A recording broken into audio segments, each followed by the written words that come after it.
dalam urusan dunia, Islam memberikan batas yang jelas. Apa? Rasulullah itu kalau mau dipresentasikan 100, nilainya udah 100 sudah. Beliau dapat harta, tidak pernah. Jadi kendaraan Rasul berupa harta itu semua berfungsi. Punya berapapun langsung. Kenapa?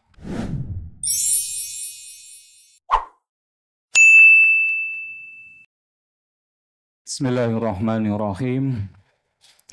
Assalamualaikum warahmatullahi wabarakatuh. Bapak Ibu jamaah Masjid Al-Jihad yang Allah muliakan, kita mencoba untuk membahas seni mengendarai harta. Jadi harta itu kalau boleh dibahasakan itu sebagai kendaraan. Manusia adalah yang mengendarai.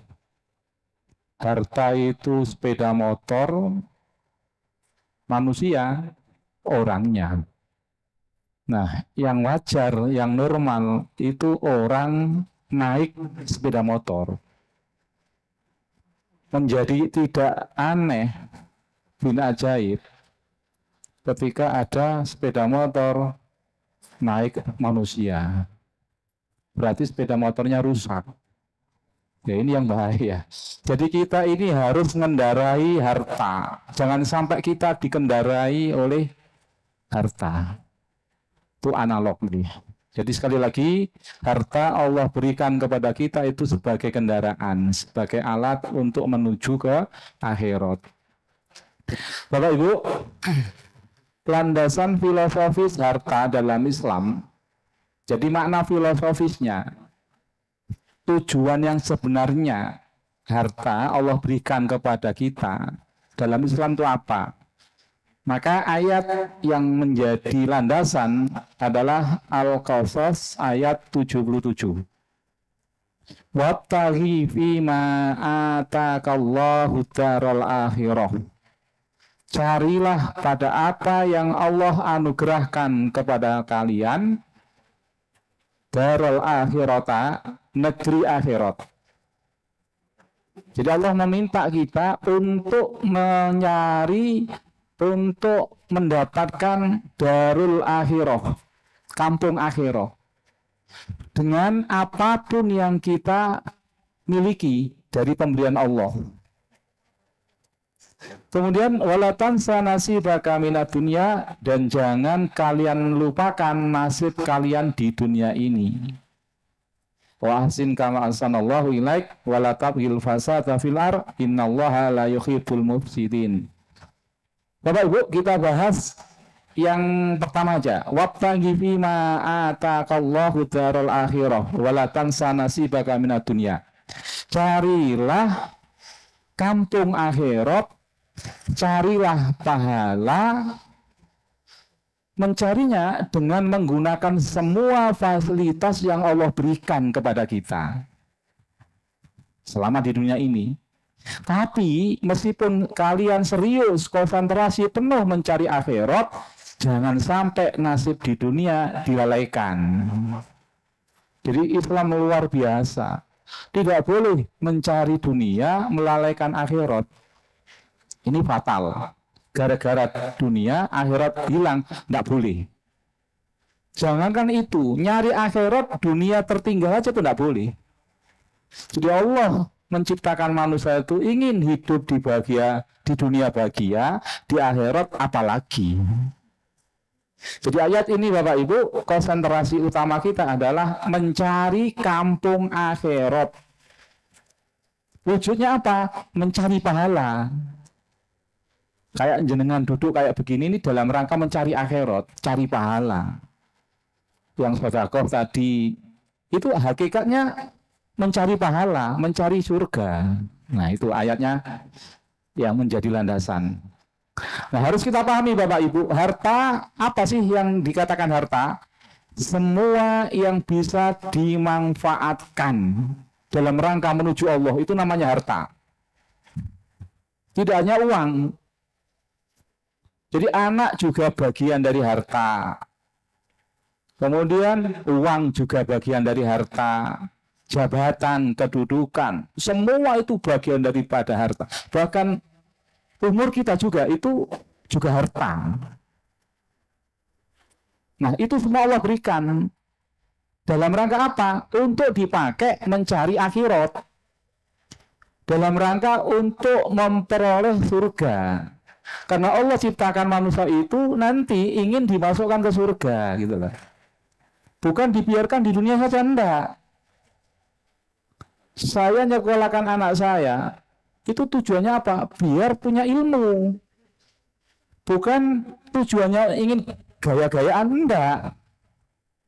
Kalau hanya gaya-gayaan, ngapain habiskan puluhan juta?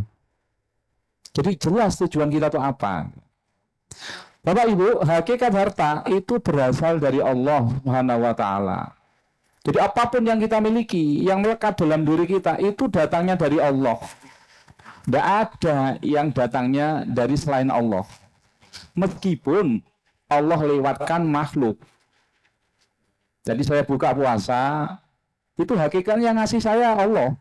Tapi dilewatkan pada muhsinin, orang yang berbuat baik, menyiapkan makanan.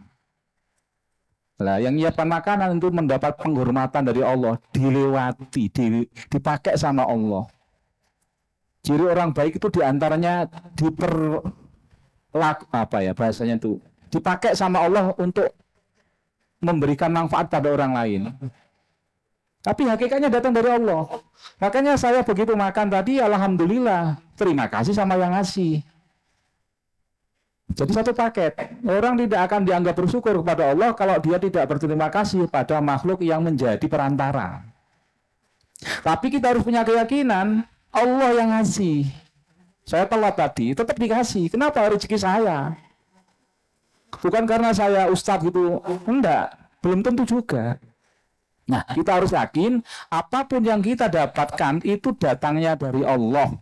Kita hanya diwajibkan untuk berusaha, dan orang lain, makhluknya Allah itu yang dilewati, dijadikan wakilnya Allah untuk memberikan manfaat kepada kita. Jadi clear nih, jadi semua harta yang datang dari Allah, Allah inginkan untuk dikembalikan lagi kepada Allah dalam rangka apa? Agar mendapatkan surga. Gitu. Nah, jadi kendaraan itu dipakai, tidak boleh disimpan. Gitu. Jangan punya sepeda motor, mobil, harus dipakai. Kalau tidak dipakai, malah jadi masalah, rusak nanti. Nah, yang baru si nol itu kan, berapa kendaraannya? Mobilnya 15, mogenya 5. Jadi pejabat baru 8-9 bulan. Nah, itu mobilnya tuh miliaran. Itu namanya, ya wa'alam lah. Alhamdulillah kita tidak punya jabatan sehingga tidak ada gangguan semacam itu. Itu kan, mohon maaf, kendaraan itu untuk dipakai. Lah kalau kendaraannya itu sampai 20 gitu, kapan makainya? Artinya dia jelas sudah menjadi hamba harta. Na'udzubillah. Bapak Ibu, kita lihat sekarang. Fima atakallahu, pada apa yang telah dianugerahkan Allah kepadamu. Artinya semua yang kita miliki, entah itu harta, kendaraan, jabatan, sampai nyawa kita, sampai tenaga kita, sampai suara kita, karena itu datangnya memang dari Allah. Seluruh sumber daya, nikmat dan harta yang Allah tundukkan dan anugerahkan untuk kita, itu untuk apa? Untuk menyadarkan kita bahwa kita udah ngaku semua yang kita miliki itu memang datangnya dari Allah. Bukan karena kerjaan kita, bukan karena kepintaran kita, kecerdasan, bukan. Banyak orang cerdas, orang pintar tapi miskin, banyak. Banyak, mohon maaf, orang bodoh tapi kaya raya. Karena kekayaan itu pemberian, rezeki itu pemberian. Yang berhak memberi hanya Allah. Allah, ya terserah Allah mau ngasih siapa. Saya dikasih sekian ya urusan Allah, nggak bisa protes saya. Saya hanya bisa berusaha dan berdoa. Hanya dua itu yang kita lakukan. Selebihnya pasrah. Makanya yang mohon maaf pas-pasan, saya tidak ngomong miskin ya, yang pas-pasan jangan putus asa. Yang kaya jangan sombong. Kenapa? Pemberian. Namanya pemberian kapan dan dimanapun bisa diambil seketika dengan tiba-tiba. Contoh kasus adik saya jatuh, diambil 140 juta dalam hitungan waktu untuk operasi pinggangnya. Jatuh, betulkan lampu, kena pinggirnya meja. Harus dioperasi di Rumah Sakit Umum Muhammadiyah Lamongan, 120 juta. Sama perawatan pasca itu 20-an, 140 juta. Baru bisa nyetir setelah 8 bulan kemudian. Ngambilnya itu gampang Allah. Si nol itu ya, itu diambilnya gampang, kena OTT, ketangkep sudah, selesai sudah. Karena pemberian itu bisa diambil kapanpun oleh pemberinya. Darul akhirah, anugerah yang Allah berikan tadi itu Bapak Ibu, untuk dipakai mencari darul akhirah, mencari kampung akhirat, mencari surga sebagai tujuan utama. Jadi apapun yang kita miliki itu wajib dijadikan alat untuk meraih tujuan utama, yaitu surga. Saya punya tenaga, punya uang, punya bensin, punya sepeda vario, itu dalam rangka untuk meraih surga ke sini. Jangan punya uang, punya harta tadi disedekahkan untuk ngasih makan orang puasa, itu dalam rangka untuk mencari surga. Mengorientasikan seluruh potensi dan anugerah yang ada untuk meraih kebahagiaan akhirat. Saya ulang, semua potensi yang ada dalam diri kita Bapak Ibu, entah itu harta, entah jabatan, entah umur, entah tenaga, semua datangnya dari Allah, wajib dipakai untuk mencari akhirat. Inilah visi misi utama seorang muslim dalam beraktivitas mencari harta. Orang kerja akan dianggap ibadah ketika visi misinya jelas. Apa? Dalam rangka ingin dapatkan surga. Saya semangat kerja biar nanti punya uang, bisa sedekah, bisa ngasih infak, bisa memberi makan yatim piatu. Harus begitu. Maka ketika jenengan keluar rumah sampai nanti pulang ke rumah itu dinilai sebagai ibadah. Bukan ingin nyaingi tetangga. Kalau dia punya mobil 4, saya harus punya 5. Kalau mau rumahnya dia tingkat 3, saya harus tingkat 4. Ini jelas bukan ibadah. Ini haram kerja semacam itu.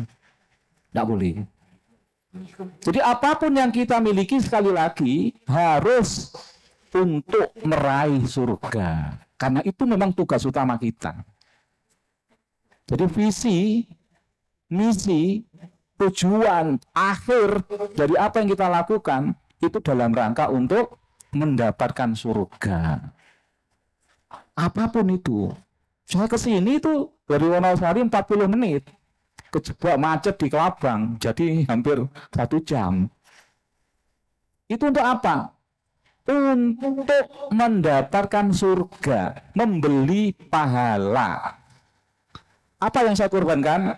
Waktu. Jadi 10:30. Sampai nanti 10:30, 10:30. Sampai rumah bisa 10. Itu berapa, Saudara? Itu waktu saya. Bensinnya paling enggak 10.000. Itu saya pakai dalam rangka apa? Untuk meraih surga. Kalau jelas ingin dapatkan surga dan jalannya benar, lakukan sudah. Tapi kalau dipakai ke alun-alun hanya untuk hiburan, di situ ada maksiat, hati-hati. Ini tidak Allah perintahkan. Ya sekali-kali boleh menghibur diri, tapi yang mubah, jangan sampai yang haram. Nah, wala tansa nasibaka minad dunya. Tapi meskipun jenengan serius, konsentrasi, waktunya full untuk cari akhirat, jangan dilupakan urusan dunia. Karena jenengan masih hidup di dunia. Janganlah kamu lupakan bagianmu kenikmatan di dunia. Ini apa? Pengakuan hak dan kebutuhan manusia di dunia yang harus dipenuhi secara proporsional dan tidak melalaikan tujuan akhirat. Karena kita masih butuh sesuatu, butuh harta, butuh jabatan, butuh kesehatan dan sebagainya, ya cari. Tapi sekali lagi, itu semua tidak boleh mengalahkan tujuan utama mencari akhirat. Maka dalam Islam diatur apa yang harus dipenuhi dulu. Dalam Islam kebutuhan yang harus dipenuhi itu yang kebutuhan primer. Apa? makan, minum, pakaian, tempat tinggal, pernikahan, dan hak-hak diri keluarga masyarakat itu wajib dipenuhi. Kebutuhan, Bapak Ibu, dalam Islam itu ada dua, kebutuhan, keinginan. Yang wajib dipenuhi kebutuhan. Ini boleh menghalalkan yang haram kalau memang terpaksa. Bangkai itu haram. Tapi ketika dia tidak dapat makanan, kecuali makan bangkai, bangkai menjadi halal. Kenapa? Karena kebutuhan. Kebutuhan Bapak Ibu ini sifatnya wajib dipenuhi. Kalau enggak kita akan mati. Dan sifatnya terbatas. Yang kedua, keinginan. Keinginan itu boleh kita penuhi asalkan tidak berlebihan. Kalau kita ngikuti keinginan, tidak akan ada habisnya. Orang puasa, buka, makan nasi satu piring, kebutuhannya satu piring cukup. Dengan mohon maaf, nasi, ikan teri, sambal cukup. Kalau hanya memenuhi kebutuhan, tapi kalau memenuhi keinginan, mohon maaf, sate, gulai, gurami, kepiting, tidak cukup. Kenapa? Karena keinginan itu tanpa batas. Inilah yang dijadikan tunggangan setan, hawa nafsu kita. Jadi dalam Islam yang tidak boleh diabaikan itu adalah kebutuhan. Silakan mati-matian cari akhirat, tapi jangan sampai lupakan kebutuhan jenengan selama di dunia. Apa? Makan wajib. Andai kata jenengan ingin cari surga tapi tidak punya makanan, maka saat itu dibalik. Wajib tinggalkan cari akhirat untuk mencari makanan dulu. Jenengan ngaji gini Bapak Ibu wajib. Tapi ketika jenengan di rumah tidak ada yang dimakan besok, jenengan wajib pulang sekarang. Kerja, cari uang dulu. Harus begitu. Kalau jenengan belum ada yang dimakan besok, anak istri jenengan terlantar, jenengan tidak boleh ngaji. Kenapa? Cari ilmu itu levelnya di bawah kebutuhan pokok. Nah ini yang dibalik kan, di rumahnya udah cukup makan untuk sebulan ke depan. Kemudian apapun yang ia inginkan sudah bisa terbeli. Diminta untuk ngaji seminggu sekali tidak mau. Alasannya apa? Kerja. Ini kebalik. Kewajiban cari ilmu dikalahkan dengan kerja yang sifatnya mubah.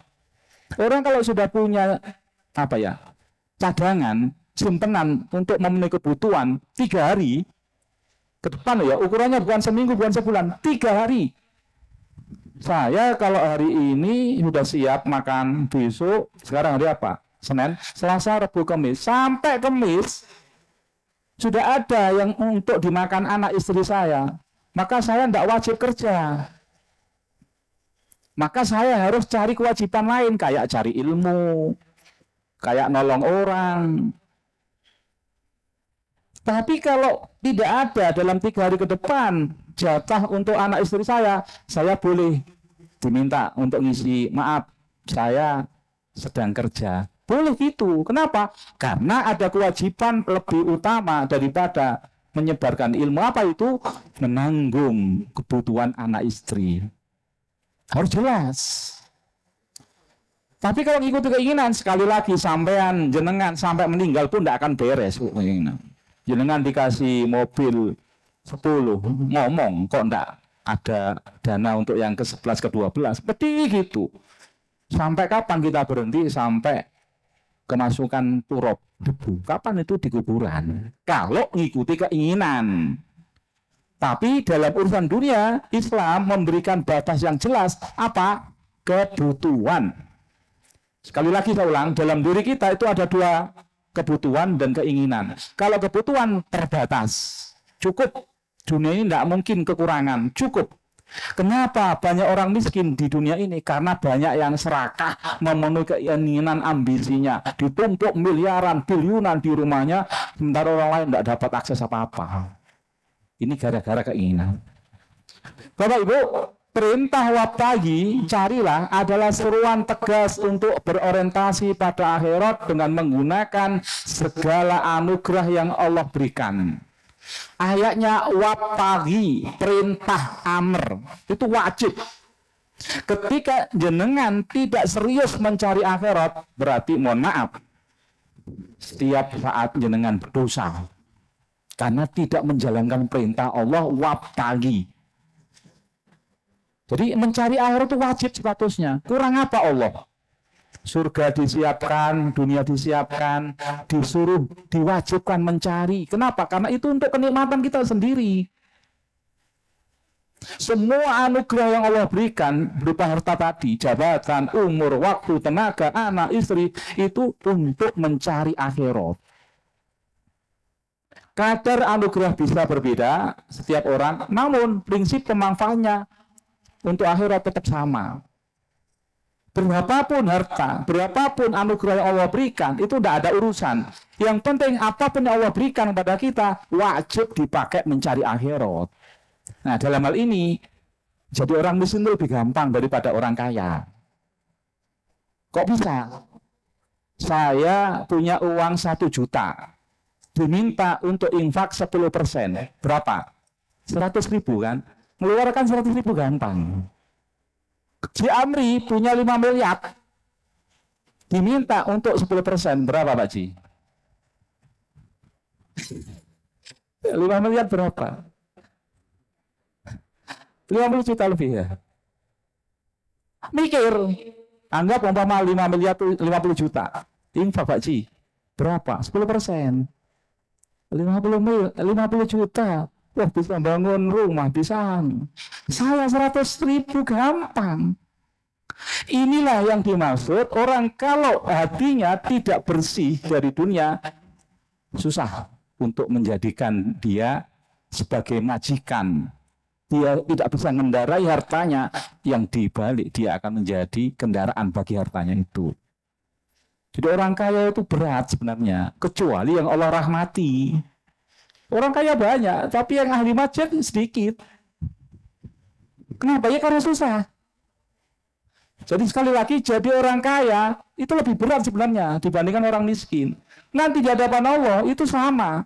Pokoknya 1 juta 10% dengan 5 miliar 10%, itu kan hitungannya di hadapan Allah sama. Tapi kan di manusia itu kan berat. Waduh, 10% 5 miliar sama. Akhirnya ngambul, enggak mau ke masjid lagi. Tidak gitu aja. Bapak Ibu, tapi kita tidak boleh begitu prinsipnya. Apapun yang Allah berikan berarti kita dianggap layak di hadapan Allah. Karena apa?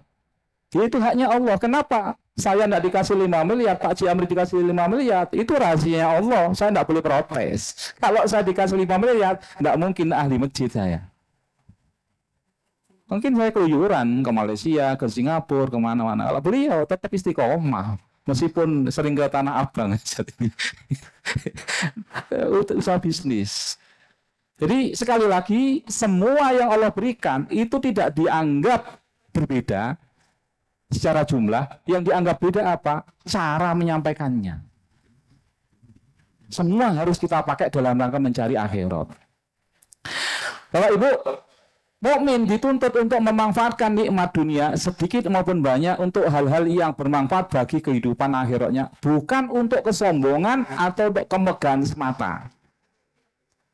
Wajib menggunakan semua pemberian Allah untuk meraih akhirat, meraih surga, bukan untuk kesombongan. Saya dikasih fasilitas kantor, umpama berupa sepeda motor, itu untuk operasional. Tapi kalau saya pakai sombong, dicabut sama kantor, tidak usah Pak, kembalikan sepeda motornya. Loh kok bisa? Dan sampai tidak bisa menggunakan dengan benar. Disuruh untuk operasional malah sampai pakai sombong, ini tidak bisa. Allah juga begitu Bapak Ibu. Kita dikasih itu dalam rangka biar fasilitas kita tuh banyak. Kalau fasilitasnya banyak, cari surganya itu lebih gampang. Itu maksudnya begitu. Nanti kan menjadi aneh. Orang miskin bisa masuk surga, orang kaya tidak bisa masuk surga. Ini kan lucu. Yang fasilitasnya sepeda pancat nyampe ke alun-alun, Yang punya fasilitas mobil Innova nggak bisa sampai alun-alun. Ada apa ini? Jelas bukan kendaraannya, tapi orangnya yang bermasalah. Seharusnya orang kaya itu lebih gampang mendapatkan surga. Kayak Abdurrahman bin Auf, kayak Abu Bakar. Kenapa? Karena fasilitasnya lebih mewah, lebih banyak. Bapak Ibu, sekarang kita lihat praktisnya. Kalau kita langsung nyontoh Rasulullah, nggak bisa. Rasulullah itu kalau mau dipresentasikan 100, nilainya udah 100 sudah. Beliau dapat harta, nggak pernah nunggu, langsung didistribusikan. Jadi kendaraan Rasul berupa harta itu semua berfungsi. Punya berapapun, langsung. Kenapa? Karena tawakal beliau sudah tidak bisa diragukan lagi. Beliau doa, Allah kabulkan. Siapapun sahabat ingin memberi hadiah kepada beliau. Rasul pun dijamin dapat 1/5 dari ghanimah kalau perang. Jadi Nabi dapat berapapun itu langsung habis. Kecuali untuk menjamin kebutuhan istri-istrinya.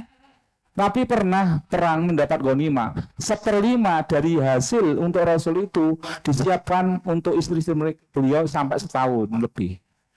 Kita boleh nanggung istri kita, nabung itu untuk kebutuhan anak istri sampai setahun ke depan. Untuk nabung ya. Kalau kasusnya kerja itu 3 hari 3 malam. Kalau jenengan 3 hari ke depan tidak ada jaminan untuk makan minum, wajib kerja. Tapi kalau udah lebih, maka status kerja jenengan itu mubah. Tapi kalau jenengan punya tanggungan, ini ada anak yatim, ada ini, maka menjadi sunnah jenengan kerja itu. Tapi untuk menabung uang itu boleh setahun dalam rangka menjamin kebutuhan anak istri. Jadi hitung, jenengan ngasih nafkah istri umpama 100.000 satu hari, berarti 1 bulan 3 juta. Kalikan 12. 3 kali 12 berarti 30 berapa ya? 36 juta. Jenengan punya tabungan lebih dari itu, siap-siap.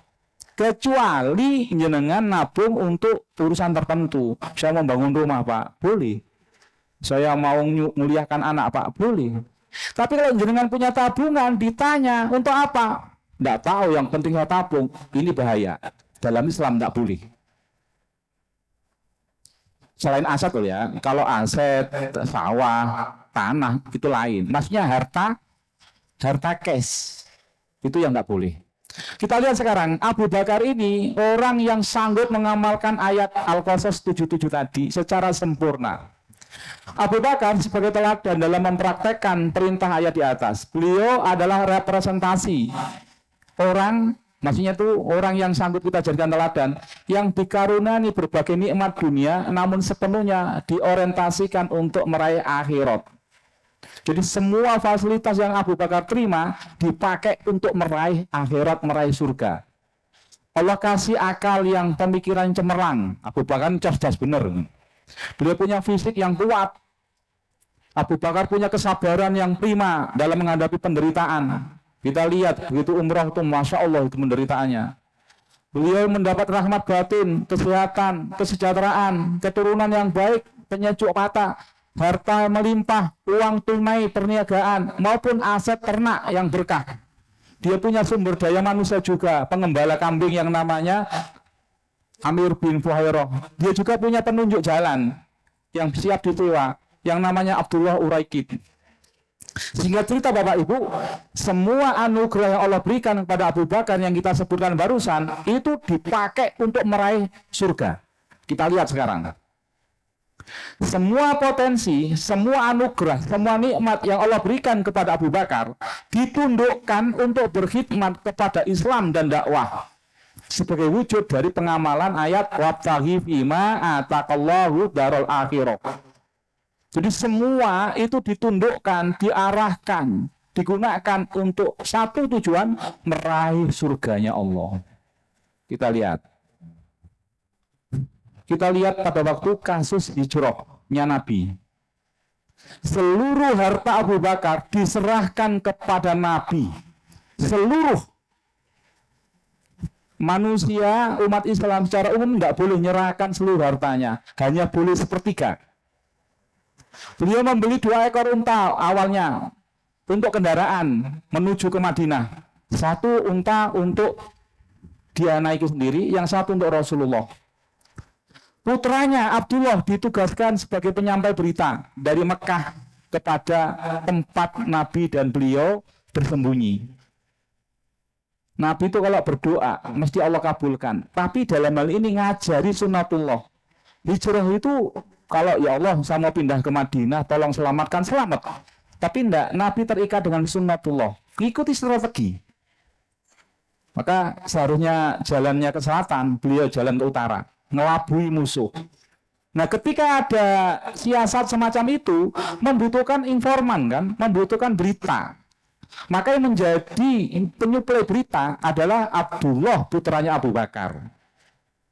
Jadi Abu Bakar punya anak, anaknya dimanfaatkan untuk meraih akhirat. Dengan cara apa? Menjadi penyampai berita. Oh, kondisinya begini. Maka nanti Abu Bakar dan Rasul mengambil keputusan untuk melangsungkan hijrahnya apa enggak gitu. Kemudian putrinya yang namanya Asma bertugas membawa makanan ke gua. Sesuai dengan kebutuhan. Yang perempuan Asma ini yang ngantarkan makanan. Masakan, ngantarkan. Luar biasa. Dia punya pengembala, Abu Bakar itu punya ternak. Digembalakan oleh seorang pengembala handal yang namanya Amir bin Abdullah tadi itu, Hurairah tadi itu. Itu dipakai oleh Abu Bakar untuk menghilangkan jejak kaki Rasul dan Abu Bakar agar tidak terlacak oleh orang Mekah. Kemudian ada ahli perjalanan, kalau sekarang pemandu wisata gitu ya, yang tahu arah.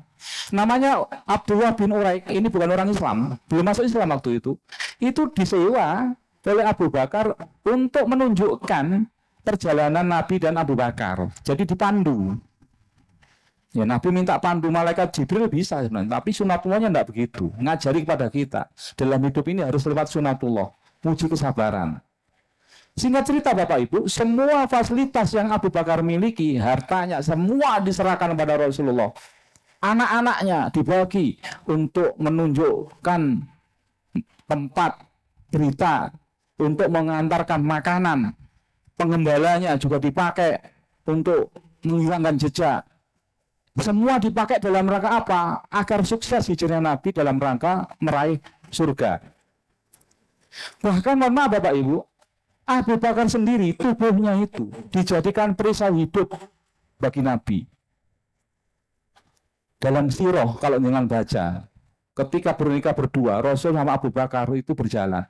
Kadang Abu Bakar jalan di depan, kadang di samping kanan, kiri, belakang. Rasul tanya, kenapa engkau Abu Bakar? Ya Rasul, aku tidak tenang kalau tidak bisa memastikan di depan tidak ada musuh. Kalau kira-kira musuh di sebelah kanan, saya akan pindah ke kanan ya Rasul. Jadi Abu Bakar itu menyerahkan dirinya untuk menjadi perisai hidup. Kalau harus mati, biarlah saya mati dulu, kata Abu Bakar, jangan sampai Rasulullah. Kenapa? Beliau ingin memastikan Nabi harus selamat sampai Madinah. Sebab kalau Nabi mati, meninggal, maka tamat sudah. Allah tidak akan disembah. Umat akan binasa. Tapi kalau yang mati Abu Bakar, maka enteng, hanya seorang diri. Itu misi seorang muslim. Begitu lihat di duaan ada perjuangan, maka jangan sampai Rasul mati.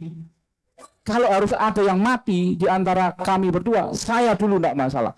Sampai jenengan kalau baca itu ya, beliau itu digigit ular itu tidak pernah ngomong, sampai menggigil, kemudian neteskan air mata baru ketahuan. Saya kemarin baca sejarahnya Jenderal Sudirman. Ketika dia ditemui Pak Karno, Jenderal Sudirman itu bilang, saya mau bergerilya di tengah hutan. Soekarno tidak mau, jangan. Kemudian dibujuk Kang Mas, kan nyebutnya Kang Mas. Soekarno itu kalau nyebut Jenderal Sudirman itu Kang Mas. Kang Mas kan sedang sakit. Apa jawaban beliau? Yang sakit Sudirman, Panglima tidak sakit. Kenapa? Perjuangan. Sampai cincin mas kawin beliau itu dikorbankan untuk perjuangan kemerdekaan. Semua dihabiskan untuk perjuangan ini. Kenapa? Jelas misinya. Jangan sampai kita mengambil keuntungan dari perjuangan. Kita yang berkorban untuk perjuangan. Kenapa? Jelas kontrak kita sama Allah. Abu Bakar jelas. Semua dinikmati di dunia ini dalam apa? Untuk meraih kenikmatan lebih menjanjikan di akhirat kelak. Beliau bebaskan Bilal dengan tebusan 40 uqiyah. Dalam riwayat lain itu 9 uqiyah. Sebuah harga yang mahal. Ini ratusan juta. Bapak Ibu, zuhud itu bukan membenci harta. Tapi yang dikatakan zuhud itu sanggup menggunakan harta dianggap sebagai amanah untuk meraih akhirat. Orang zuhud itu yang sering saya sampaikan, harta tidak masuk dalam hati, harta hanya boleh di tangan. Maksudnya bagaimana? Dia gunakan hartanya untuk meraih akhirat. Tidak pernah eman. Kenapa? Karena jelas. Pebisnis sandal mengeluarkan 10 juta, kalau dapat 100 juta enteng. Kalau pebisnis yang KW-KW mengeluarkan 5 juta untuk dapat 50 juta, dia masih mikir, ini berarti tidak handal dia. Orang kalau berbisnis dengan Allah pasti menguntungkan, pasti menjanjikan. Itu namanya orang zuhud. Sehingga Sufyan Tsauri pernah meriwayatkan berdoa, ya Allah, zuhudkanlah kami di dunia, namun luaskanlah dunia ini bagi kami.